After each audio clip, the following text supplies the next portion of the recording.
So, Tyler the Creator has a group called Collective Shout, which campaigned to have him thrown out of Australia. He, on the other hand, really has done nothing to them but produce music.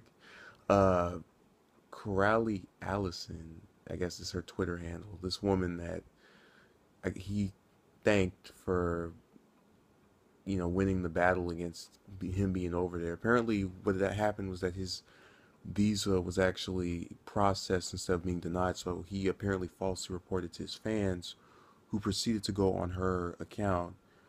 And one wrote, "I'm coming to kill you." Another one wrote that they'd obtained her address and, quote unquote, "we will all rape you."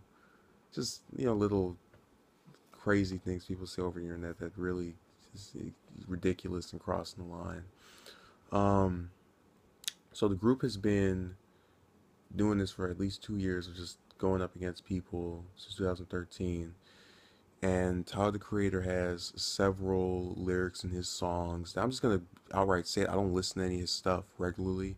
Might hear it on the radio, might hear it somewhere else, but as far as me going searching up or buying one of his records or whatever, I don't.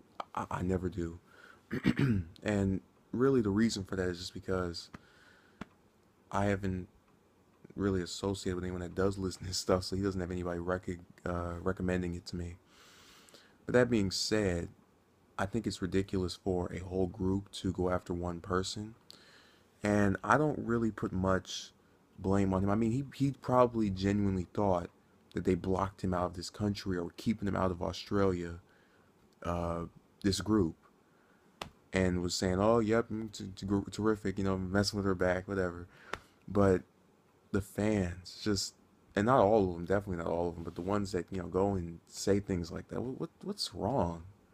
Where you have to go and try to make somebody scared for their life because they didn't let a rapper come to their country. I'm not saying it's right to ban from the country at all, but both sides it's wrong. Now there was a quote here I wanted to actually mention that this woman told CNN via email. There is an epidemic of violence against women. I agree with that. We can't have a national plan to reduce violence against women at the same time as rolling out the red carpet for rap artists with his history. So I went and looked up Dr. Craig, did a little research on him, and I don't see anything about him abusing women. I don't see anything about him putting his hands on women.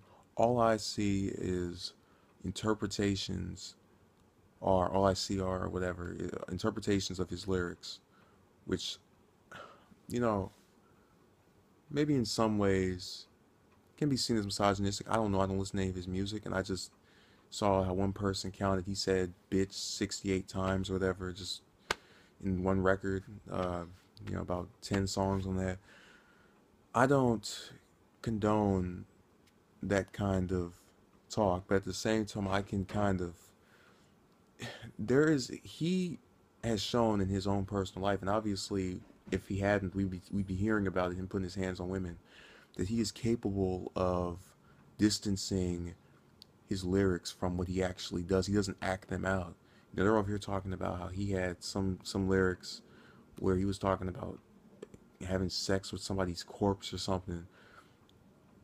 He is not, none of all of this. If it were anything to be concerned about, at least in regards to him, would actually just would manifest in some way. We'd be hearing about CNN would be talking about something else. All I see that this guy does is put some lyrics out there, kind of crazy, make some money off of it, um, and maybe mess around with some people that he thinks are messing with him.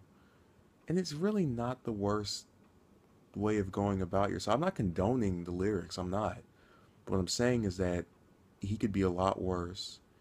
And instead of spending so much time worrying about him and his interpretation of what he writes, which is apparently good since he doesn't act it out, why not worry about the people who are going to listen to it and get hooked on that and actually go crazy over it? And I don't even think that's the majority of people who listen to it, but the point is you can't always judge somebody by what they listen to or what they put out, especially if you go and look at their record, which I just did with him, and I can't find anything about him being abusive to women, anything about him just being misogynistic other than these lyrics, and you can just as easily say it's fantasy, as opposed to the ban that they're trying to put on him, which is real and ridiculous.